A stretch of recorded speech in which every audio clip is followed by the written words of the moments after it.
was a rough week for liberal ESPNers. The liberal ESPNers started lying about OutKick, and when you lie about OutKick, guess what? The boss man, arguably the best writer in the country, Clay Travis, goes at you. Mina Kimes, the perpetual victim, and in many cases, at least towards Aaron Rodgers and Dave Portnoy, a perpetual liar, made claims about OutKick that she has not been able to back up. She, of course, is the same gasbag who benefits from the hypocrisy of ESPN's left-wing agenda. I mean, she can say whatever she wants. She endorsed a California crazy person in the last election. In this election, Tim Walz is on her radar as she's digging his masculinity because, well, you know, he was nice to gay kids in high school or whatever he did with gay kids in high school. I think it was set up some kind of program or some kind of after-school meeting. I don't know what he did, but he's a weird dude. And Mina Kimes can get away with it because, well, she's left-wing. She's crazy. She's far left. Sam Ponder, of course, couldn't get away with it because, well, she's more to the right. And that makes ESPNers mad. And it perpetuates the victim status of ESPNers like Mina Kimes. You got to understand something. When you are a DEI hire, you get special treatment. You say you want equal treatment. Well, no. You want equal but special. And that's the most interesting thing to come out of the whole DEI craze. People that get hired for DEI reasons don't understand that really when you're bad at your job, everybody gets fired. A coach doesn't matter if you're white, black, green, or purple. You lose, you're going to get fired. People like Mina Kimes don't understand that. They think, I'm hired. I'm special. Leave me alone. And ESPN participates in that because they protect these left-wing clowns. They protect these folks in an era at ESPN when you're really not supposed to give political opinions. Couple have. One, Sage Steele. She gone. One, Sam Ponder. She gone.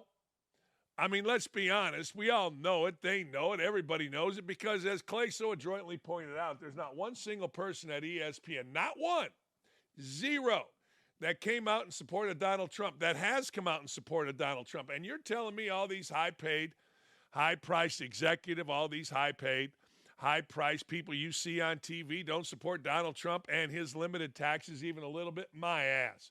They're scared to death. Now, Mina Kimes has for years been exploiting a clear double standard in politics.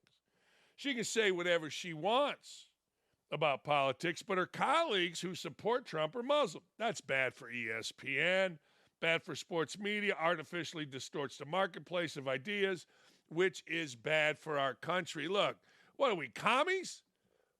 Is that what we are out here? You can only speak the company lie. The government is where we are at, and we demand that you only speak of liberal agendas. What is that crap? That's not American. In fact, that's un-American. Don't make me go tell you that ESPN is un-American, but it's starting to feel that way. You can only speak what Jimmy Pitero says you speak. By the way, I probably should have sent this to my guys, but I don't like sharing personal things. But I did send Jimmy Pitero, the head of ESPN, an email. I'll get to that when we get to Orlovsky. Back to Kimes. She's endorsing a far-left crazy Minnesota governor and a far-left crazy presidential candidate. It's news only because ESPN has a clear double standard when it comes to politics. Kimes falsely accused us, OutKick, of lying, racism, harassment, but can't produce a single instance of it, despite being asked multiple times, and no one in the media will ever write about it. She came out and said, the program of OutKick, they hurt me with their racism, outright lie, horrible lies. Yeah, but she can't produce any. Now, isn't that what happens? Isn't that what happens in crazy-ass left-wing nations? They just say things, they put out the propaganda, and many times they arrest you on false charges. That's what Kimes is doing. She's kind of a commie, too. I mean, think about it. I mean, all she's done is simply been asked, hey, look, in fact, Clay said this, we'll correct it. If there is a lie about you, let us know and we will correct it.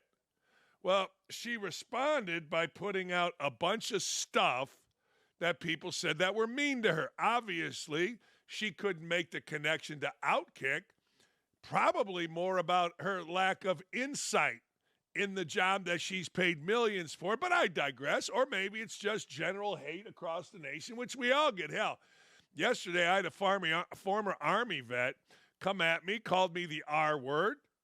Not racist, when you're slow mentally, right? Or whatever the right way to put it. Called me retarded, okay? And then he had my address, my home address. I'm like, yo, dude, whatever you want to do, man. And then, of course, he went back on and apologized. But people are crazy for whatever the reasons. Doesn't have anything to do with OutKick unless you can show. Unless you can show that it came from OutKick. I don't want to hear from your sorry ass. I don't.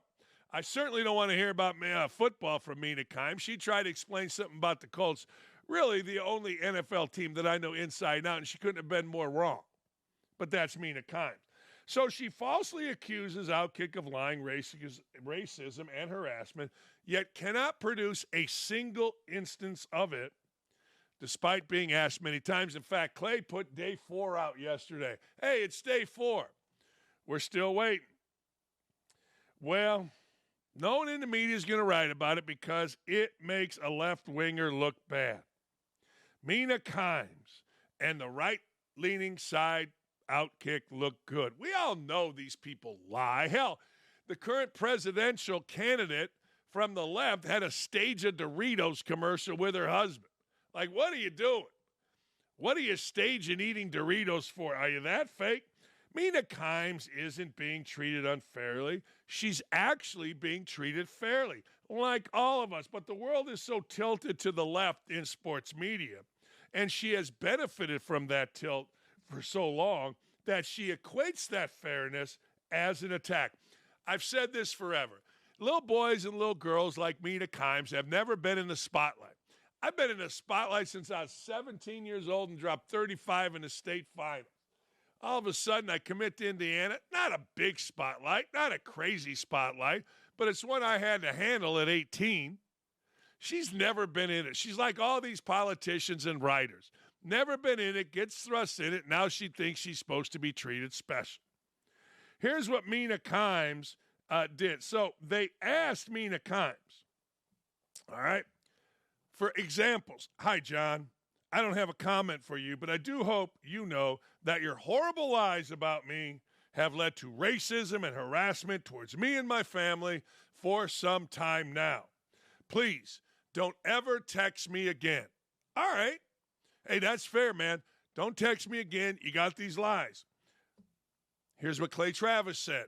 I asked Mina to please share the horrible lies she asserted OutKick had shared about her so that I could correct him. That was her response, and she had blocked Travis. Dave Portnoy jumped in because, well, most everybody knows Mina to be a liar. Portnoy said, this is Dave's burner account that he uses in jest. I have no dog in this fight, but I do remember when helped spread damaging propaganda about Portnoy, even in the face of facts debunking the story. I'm no Dave fan. This is Dave's, though. I like it. This is his known burner account. But she seems like a wild hypocrite complaining about lies. The real Portnoy jumped in. Even though we don't always agree, it's a fair point by this user. I've dealt with unimaginable hate as a direct result of Mina happily and instantly sharing a totally false story about me. I privately sent her all the facts. She blocked me. She has still never addressed it. Look, this is so simple. This is really simple. This is a little girl that got herself a job because she's part Asian in a world that went overboard to appease. And now, like everybody else, myself included in this industry, you get hate. I've had a bag of gummy penises sent to my house. I had a Michigan State fan show up at my daughter's work asking where we lived.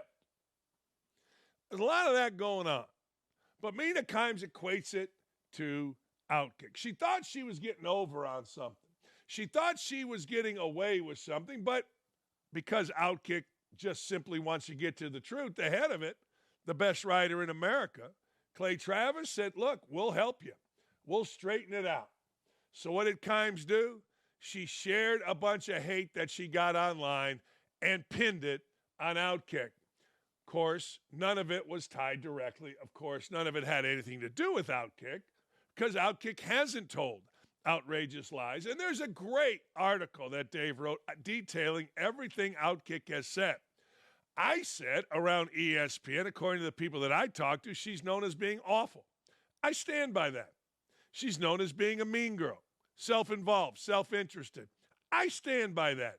I'm sure if this story ever blew up, people would go nuts. Go nuts. Good. But the truth of the matter is, no one here at OutKick has spread any outrageous lies. And if we have, my show, Dave Portnoy on it, most popular show in the history of the world, we'll straighten it out. It's full of shit. But we knew that, didn't we? Didn't we already know that? Dan Orlovsky, if you thought the Kimes drama was bad, Danny O, former NFL quarterback, Dan Orlovsky, bent the knee to the woke mob. He did. You know he did, defending the fact that he deleted his Protect Our Daughters tweet because it did not represent ESPN. Now think about that. There's the tweet. Protect Our Daughters. It did not represent ESPN. See, Orlovsky joining Mina Kimes in line. He could have simply said, which he did, it doesn't represent ESPN, so I got rid of it. Come hate on me. He didn't. Wanted to provide some clarity, Orlovsky tweeted. Been a long 24 hours. My quote from this week's Barrett Media interview was in response to a question about, from a big picture, how I generally approach social media. Really? Oh.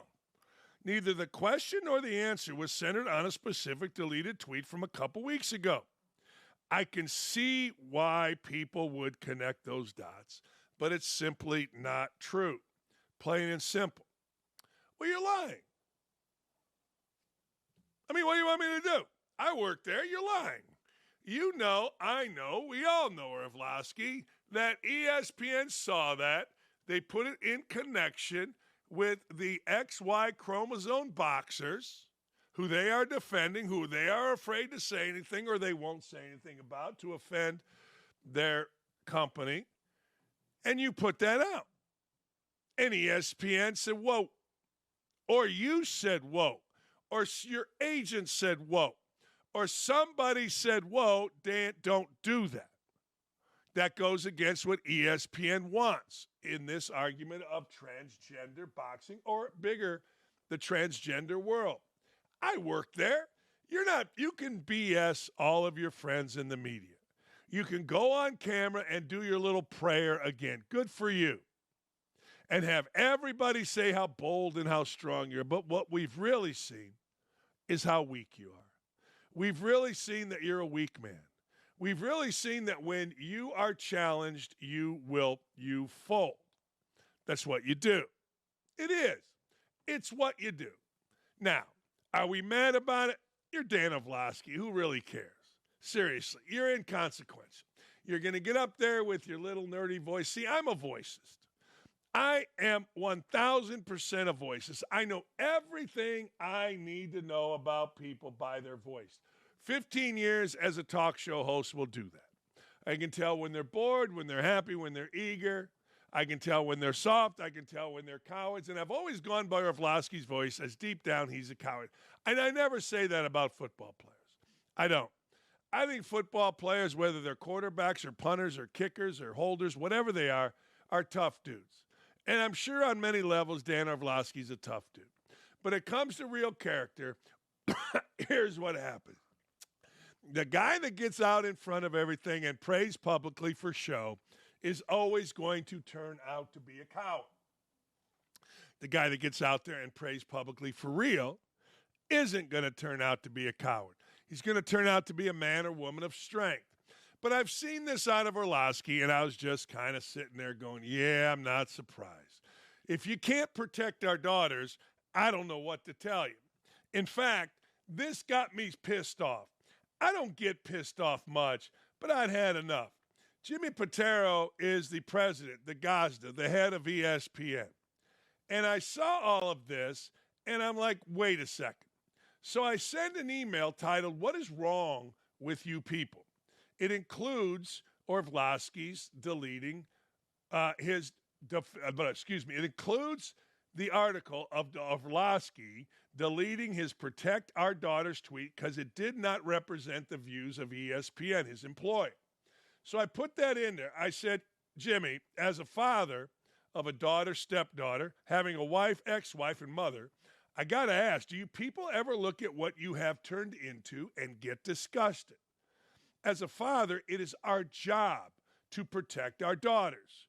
My God, son, grow a damn pair and stand up for women. Sincerely, Dan Dakich. Now, I got to tell you, I don't expect an answer back. I always get an answer back. When I emailed him a few times after I left, I always got an answer back. I'm not anticipating an answer back. He's a little like my agent, Maury Gosfriend. I don't ever get answers back, so I'm getting a new agent. But the truth of the matter is, I don't get answers, and I don't expect one. But my point is simple. We're here supposedly, to defend our daughters, protect our daughters as dads. That's what I feel. If you don't feel that way, cool. But that's my sentiment in my email. And Orlovsky was too chicken shit to stand up for that. But I get it. I do. I totally get it. A lot of money at stake for Orlovsky. He gets fired. He ain't that good. See, I was that good. I left ESPN, and here I am on the greatest show in the world. Long story short, it's a bad week for ESPNers. Hope it's a better one, though. Deep down, you're probably good people. Jimmy Irsay's nuts. Look, you got to understand something about my beloved Colts. My beloved Colts will lie and lie and lie. Used to be with the Colts, Jimmy Irsay put a sign in every general manager's office, from Polian to Grigson now to Ballard. Nothing interferes with winning, or nothing gets in the way with winning. Well, since Ballard's been there, they've changed it. They're more about relationships. They're more about PR. Grigson left the Colts, and the Colts built a massive PR arm. And it's been going to work to the point where we have an eighth year general manager that people actually think is doing a good job, despite he's on his fifth head coach, his eighth quarterback, no division titles, an under 500 record. But because of the PR arm, man, oh man, here we go. Well, Jimmy Irsay compared his head coach, Shane Steichen of 9-8 fame, with a starting quarterback, by the way. I don't know if you noticed this. Gardner Minshew played last year in place of the rookie Anthony Richardson. They went 9-8. People said, oh, my God, he did it with a backup. Well, Gardner Minshew just got named the starting quarterback of the Las Vegas Raiders. So that's no backup. Long story short, here's what my man, Jimmy Irsay, in a rambling, weird Jimmy Irsay type thing, had to say about his coach, Shane Steichen. Everyone knows, Chris Ballard, that he's a blue chip, general manager. But Shane, Rick, let me tell you, I think an outstanding young head coach in this league.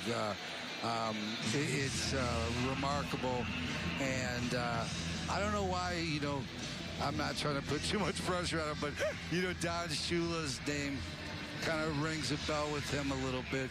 And, he's so intense and, attention to detail as well. And we're really lucky to have him. I can't tell you, how excellent I believe that he's going to be in this league. I really mean that. Of course, you'd expect me to say that about a new head coach, but I'm saying, look, I really think that we really hit the jackpot with him. He's just an outstanding football mind who demands. That's our guy, J.I. Jimmy Irsay, rambling, but the guy's 9-8. And maybe he is. Maybe he's the second coming of Don Shula. I don't know.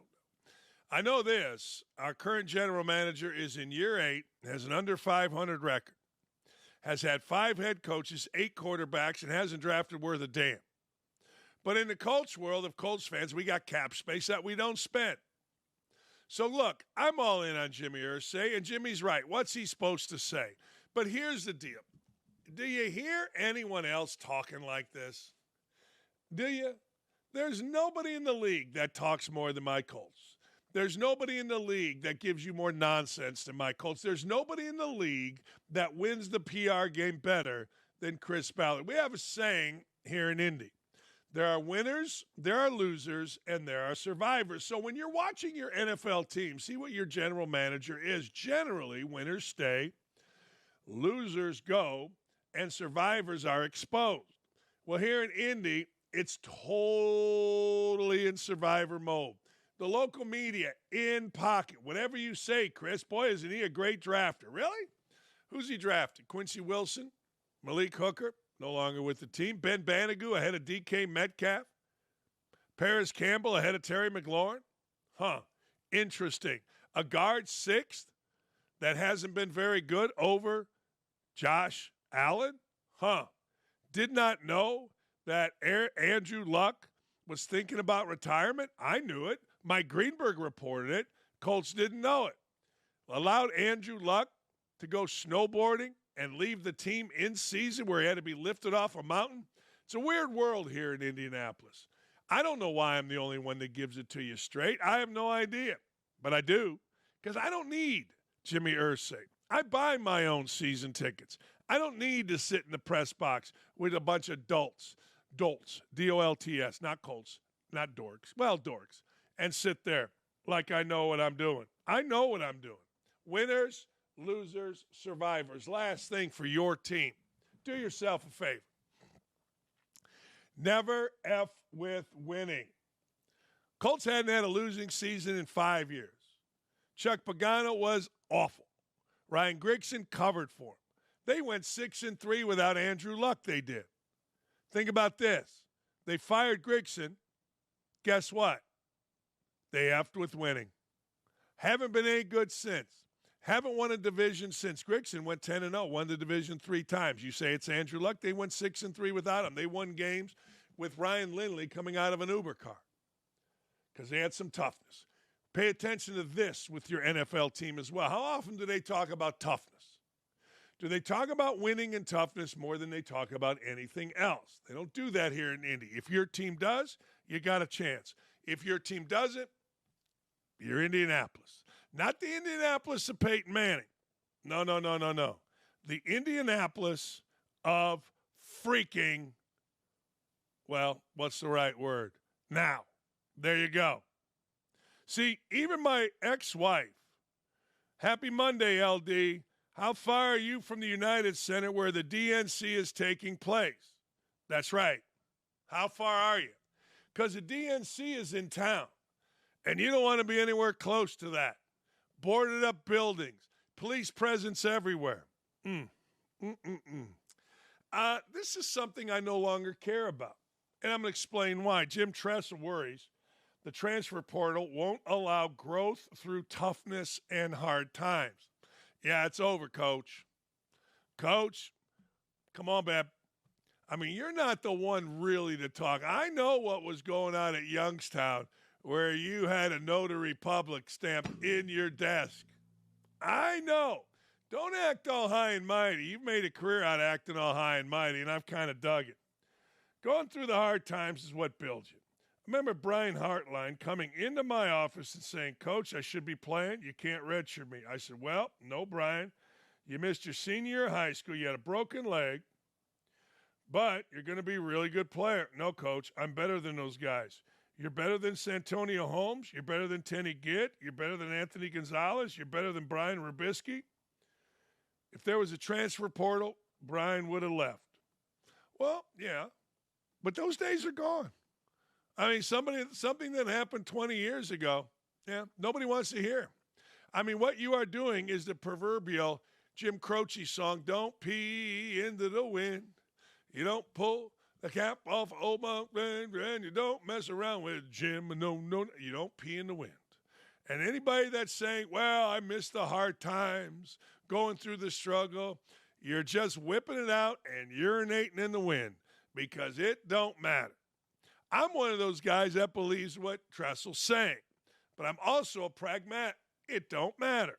It just don't matter. I worry that we're not going to have that ability for kids to grow through toughness, through hard times. But I'm happy that the players will finally get the opportunity to share in some of the spoils that collegiate football has brought forward.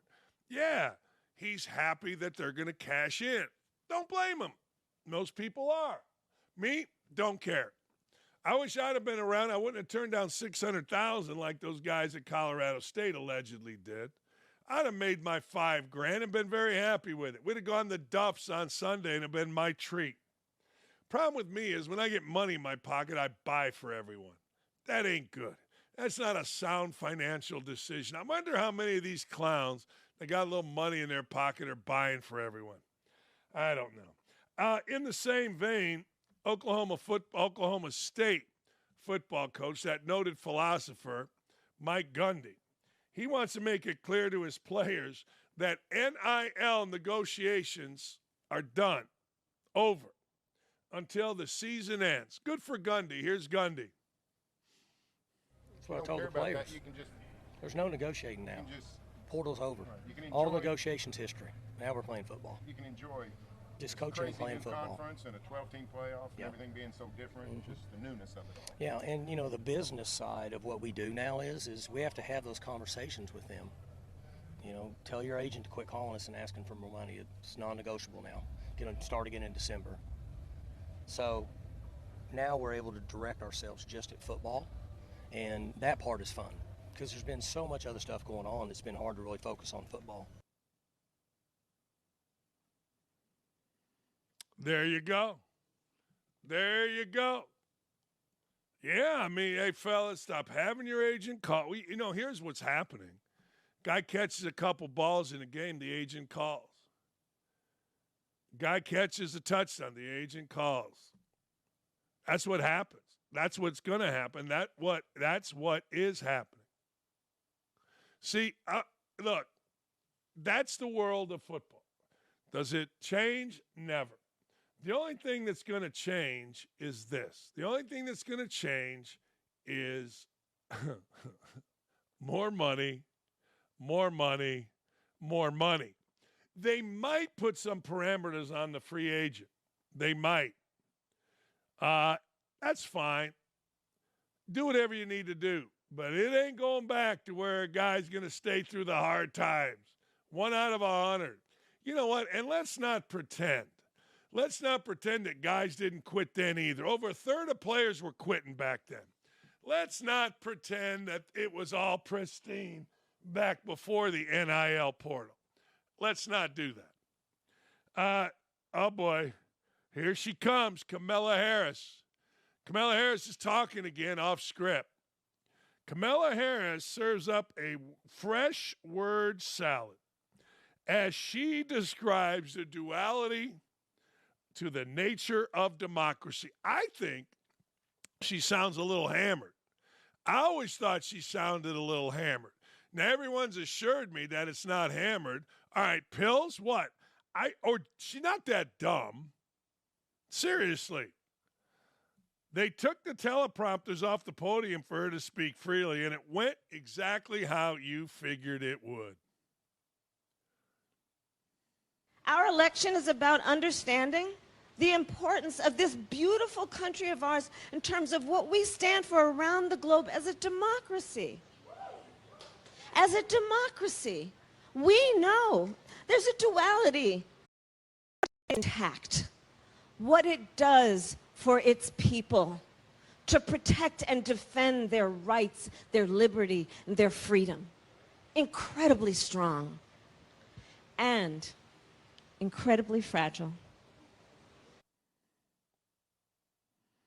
Oh. Oh. All right. All right. Yeah. Wow, that's deep. I mean, and she always gives a nodding, like, do you approve? Somebody. Incredibly fragile. Oh, man. I think she's just a simple communist. I do. She started that whole thing about it's not where you start. Everybody should end equal. Was that communist? What is she talking about? So if one person, she literally, and she didn't, she never got any votes when she ran for president the first time, and all of a sudden now it's her time. She's the most distrusted, disliked, lowest rated vice president ever in an era where people don't even pay attention to vice presidents. But she's the woman. Man. All right. All right. Keep going, sister. Well, wait, you're not really a sister. What are you? Coach Shane Beamer, nice enough to take a few minutes with us. Coach and I were talking off air. I don't know that I could do this. I don't know. Maybe I could walk into Coach Knight, Coach Beamer's office after I had 23 against Vernon Maxwell of Florida. Am I supposed to walk into Knight's office and say, hey, man, I need a raise, damn it. I just had 23 against the first-round draft pick. Give me a raise. Is that what we do? I'm sure that's what some people would like to do. I think it's a total body of work. First of all, thanks for having me on, Coach. But no, I mean, it's one of those things. It's a body of work, and certainly NIL is a part of everything right now, and excited for our players that they're able to capitalize on their name, image, and likeness. But, you know, like I've told our players, play great this entire season, and everything that, you know, you want and all your goals will be there for you at the end of the season. But the thing that you need to focus on right now is playing really well and thus winning a lot of football games this upcoming season. What do you got to do, Coach? Rattler is off to the pros. What do you got to do to be the kind of team, you know, to get where you want to get, which everybody wants to get to the title game. Everybody wants to be SEC champs. Yeah, you know, everybody talks about the people that we lost, meaning Spencer and Xavier Legette was a first-round draft pick of the Panthers. So it's easy to look at us and say you lost all these, you know, 2-star players. What are you gonna do? Well, we got a lot of really good players returning too, Coach. You know, we've got the core of our defense returns. We've got most of our offensive lines back, and we brought in some really good transfers. So for us, you know, specifically, when I look at it, we've got to do a better job offensively of running the football. We didn't run the ball well enough last year, and therefore we were starting two true freshmen on the offensive line, and we couldn't run it very well. So then you get into pass protection issues because you got to throw it. And then, you know, defensively, we played pretty good football down the stretch, but midway point of the season, we gave up way too many explosive plays defensively. So we've got to be better at that. But got a talented group of freshmen, a bunch of older guys that have returned that I'm excited about and eager to kick things off here in a couple of weeks. When I found out we were having you on, I went and started a little study, and everybody tells me you got the, quote, biggest freak in college football, Nicholas Harbor.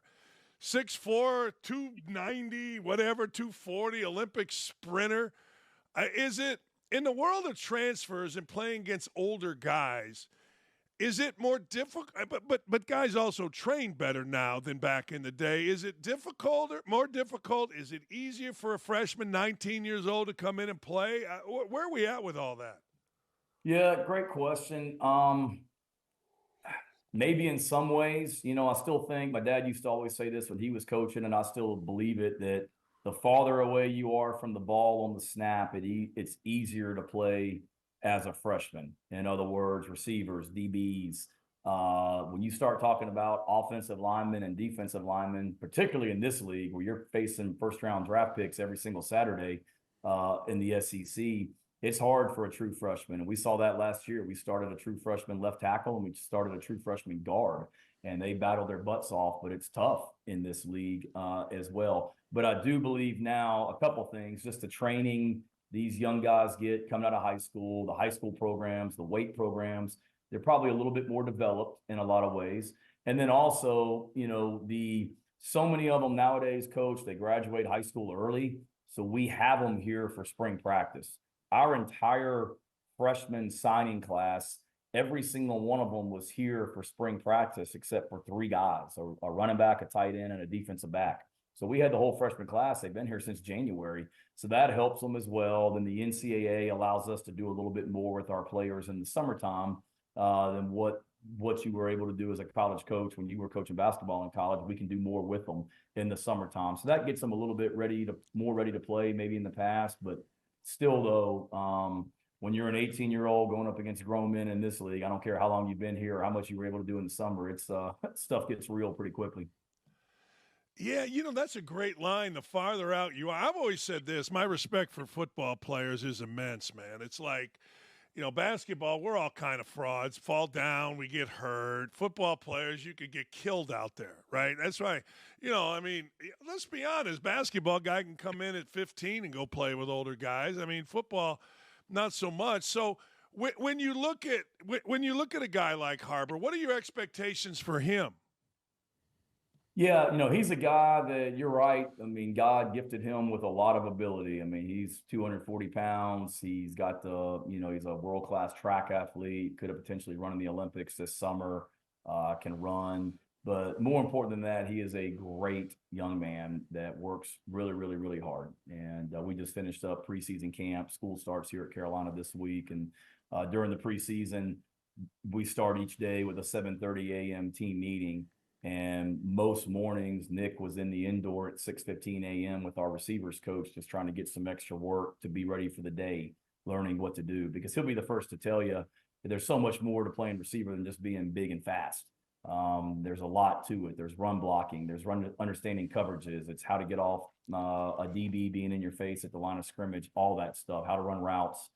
He's worked really hard for that. So, sky's the limit for him. We don't want to put too much expectation on him. He's a great young man that's worked really, really hard. And we've got a lot of people around him to help him be his best, along with the rest of our receiving corps, which we're excited about also. Coach, I want to get into some. People always get critical of players. Their money grow. No. One thing I have learned in the last, 5 years, whatever years, is dudes that are good work stupid hard. Like you're talking about this kid being in at 6:15 and the set meeting, even a breakfast meeting, whatever it is, doesn't start till 7:30. I think sometimes we forget how much these kids put into it. We just see, whatever the NIL deal is or the drama over that. But you see it every day. A kid's in there at 6:15, 7:30 meeting. Are you kidding me? That's pretty good, man. That's I'm not saying it's the norm, but there's a lot of kids doing things like that, right?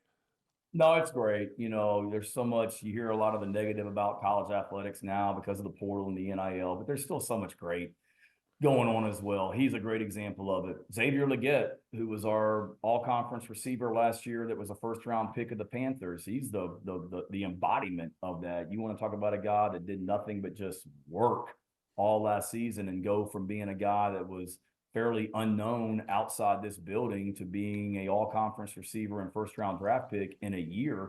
And he did it because of how he worked. Xavier, Leggett last year, he just he put the work in every day, had the respect of his teammates.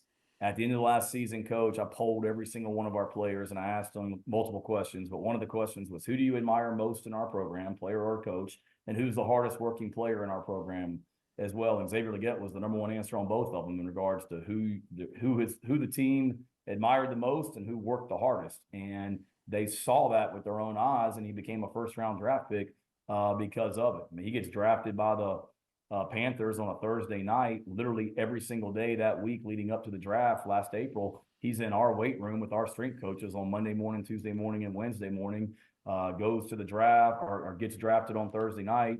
And then Friday morning, he would have been back in our facility, but Carolina wanted him up in Charlotte to meet with the media that day after he got drafted. And our players saw that, which there's no better example for them than what he did last season. Yeah, once you see somebody doing that, it only follows suit that a young guy like, hey, it takes a little bit off of you. It takes a little bit off your coaching staff that a guy will be like that. We mentioned Rattler. Where you at quarterback? Yeah, I like our group. We've got three guys that are really battling it out right now. Lenora Sellers was in our program last season as a true freshman, played in a few games. We have high expectations for him. Robbie Ashford's a young man that was at Auburn last season that started SEC games and has transferred in. Both those guys are athletic guys that can run and throw, more of a dual threat type guy than Spencer was. And then Davis Bevel's a quarterback that was at Oklahoma last season that's a native of South Carolina that transferred back home. So excited about those guys and the way they're battling it out, and certainly brings a different element, to our offense in regards to, what they can do when the pocket breaks down and being able to make some plays with their feet as well.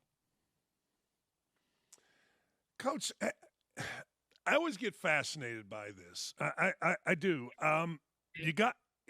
Are you a guy that has to name a starting quarterback and then stick with that quarterback? I mean, that's it. That's our guy. Yes and no. I mean, I believe in naming one that your team can rally around and they know that's the guy and they're looking to him as their leader.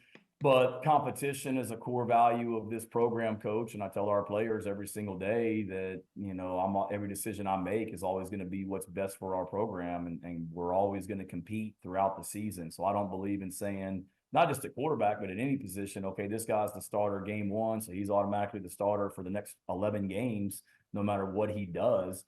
It's a production business as well, so I believe in naming one at any position. Here's the guys that are going to start it out. We're going to constantly compete, and they got to perform. I'm not one of those guys that wants to, have a quick leash. I understand there's only one quarterback on the field at a time, so I'm not a guy that believes in jerking those guys in and out and having them afraid to make mistakes. But at the same time, all of our players know that, we've always got to get the best players on the field to give us a chance to win football games. And if somebody's not getting that done, then you got to give somebody else an opportunity. Yeah, it's interesting because everybody says, the competition is really close and everybody's battling. I'm not ready to name a guy yet. But then a lot of coaches will stick with the guy as the season goes down the tubes because, well, that's the decision I made. One of the reasons I really liked playing for Coach Knight was you knew if you battled in practice, you were going to get a chance. Now, what you did with that chance was up to you. You know what I mean? And once the season starts, I've always been curious about this because so many football people say, yeah, we don't hit as much.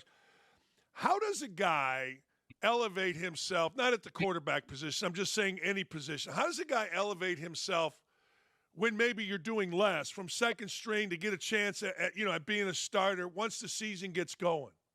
Yeah, awesome question. One, I think it goes back to the way we practice. We still try and in season, we do as much work against one another, kind of your first offense, first defense, second defense, against each other, competing as much as we can during the season so those guys continue to get those opportunities. We do a little bit of scout teamwork, meaning, okay, here's the first offense, and now we have a scout team that's simulating the defense of the opponent. We do a little bit of that in practice, but not a ton. But we want those periods to be competitive. And guys perform on the scout team, and we'll find an opportunity for you. And there's so many great examples of that in our program. I mean, I'm going to show tomorrow morning in our team meeting. We're going to start some scout team work tomorrow. And I'm going to show our guys a clip of 2022 season, the very first day that we did scout team work. One of our defensive backs is on the scout team. You fast forward to November of that same season, and he's playing the entire second half as our safety against the University of Tennessee and makes a huge play on fourth down to break up a pass and man coverage in that game when we beat Tennessee. So that's an example of a guy that we always talk about, here's your role right now, but you don't have to accept that role, embrace it and be the very best you can at it. But, I love the expression of asking yourself, who am I becoming by what I'm doing right now? And we'll tell our players that when we start scout team, like, here, you decide how you want this thing to go. Like, who are you becoming by being on the scout team maybe right now? Is it, oh, man, coaches are screwing me and I'm not getting an opportunity? Or is it, hey, I'm going to use this time on the scout team to get better and continue to make plays? And we tell our guys all the time, if you play with great effort and physicality and the way we want to play, I'll find a role for you on the team. So that's what we try and do, is just constantly promote competition throughout the season as much as we can.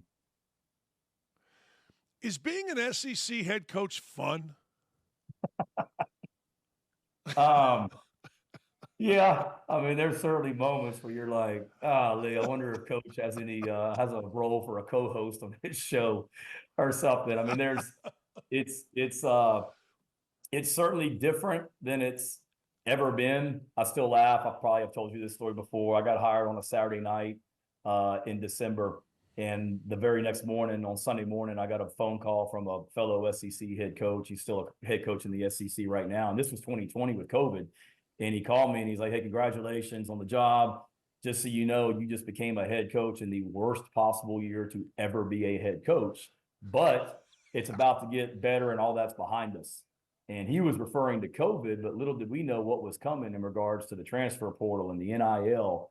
And it's one of those things you embrace, and you certainly try and make it a positive for you. So there's certainly moments, like any job, that there's highs, there's lows, but you try and always, I'm a positive person, glasses half full kind of guy. So, no matter what's going on outside the building and all the craziness, the most fun I have is when I get to be in this building with our players, with our coaches, with our staff. That's why you do it. That hasn't changed even since when you were coaching, and you just realize that there's aspects of it that aren't as fun as the other stuff, but I try and enjoy everything I get to do. And I truly realize how blessed I am to be in this role as a head football coach in the SEC. Yeah, I follow you on Twitter, and you seem like you have. I mean, like you're one of the few normal guys. Like I see you with your family. You go to baseball game. You do all this stuff, and I'm like, I had a friend of mine coached in the Big Ten for a long time, and he was out. I said, "You miss it?" He goes, "I miss being treated like a Big Ten head football coach." I go, "What does that mean?" "Well, private planes. Now I fly commercial. That kind of thing." But I see you, and you just seem like a normal guy, and it's enjoyable for me to watch you, your family, your interaction with everybody on campus. It's pretty cool. That's why I asked you that question. Yeah, no, I appreciate you saying that. I think a few things, Coach. One, I saw that from my dad growing up. He's a head coach in a college town, Blacksburg, Virginia, for almost 30 years. And I saw how he handled being a public figure as a big-time college football coach, and how he never changed and how he treated people. And that was great for me to see growing up. But then now, I just always told myself when I was an assistant coach, because I'd been around assistant coaches, that they become a head coach and all of a sudden they're like a different person. They start acting like how they feel like a head coach should act. And it's kind of like, that's not who that guy is in real life. And I think it was Tony Dungy that said it one time, like, whatever your coaching style is, whatever you are, be you, because you've got to be real and genuine. And if you're, with Tony Dungy, if the Colts lost, it was because he was too mild-mannered and stoic and didn't show enough emotion. But then when they won football games, it was because Tony Dungy's so poised and mild-mannered and never gets too high, too low. Whatever it is, they're going to pick it apart. So just be you. I love being a part of a college campus and a college town. And I don't want my own kids to try and see me as anything different than just, Shane. The job is what I do, but it's not, who I am, and want to always just try and remain real. Yeah, it's fun to watch. I remember your dad. I was a new head coach at Bowling Green. Maybe I told you this story. And Cam Cameron was the head football coach at Indiana. And Cam played basketball for a year. And I think it was John Harbaugh, but it might have been John Haycock. They were on their way to go see your dad. And I didn't know a lot about your dad. And I go, where you guys headed? And they stopped in my office. We ended up sitting there for 2 hours. You go, "Oh, we're going to go see Frank Beamer's best coach in the country." I go, "No kidding." Go, "Yeah." And then I remember asking Urban, like, "Who do you look at?" He goes, "Frank Beamer's best all-around coach in the country." I go, "No kidding." So I've always admired your dad. And then by proxy, I followed your career. And again, it's always fun to listen to your dad, because he's got that great voice with the Southern thing, and I don't. And listening to you, it's just fun to watch you guys. And I thank you for coming on our show. It's great stuff, Coach. Good luck this year. I appreciate it. Enjoy being on with you. Enjoy listening to you and following you. And as I always say, we got to get you down to Columbia for a game. So let me know when you want to come down here and experience SEC football.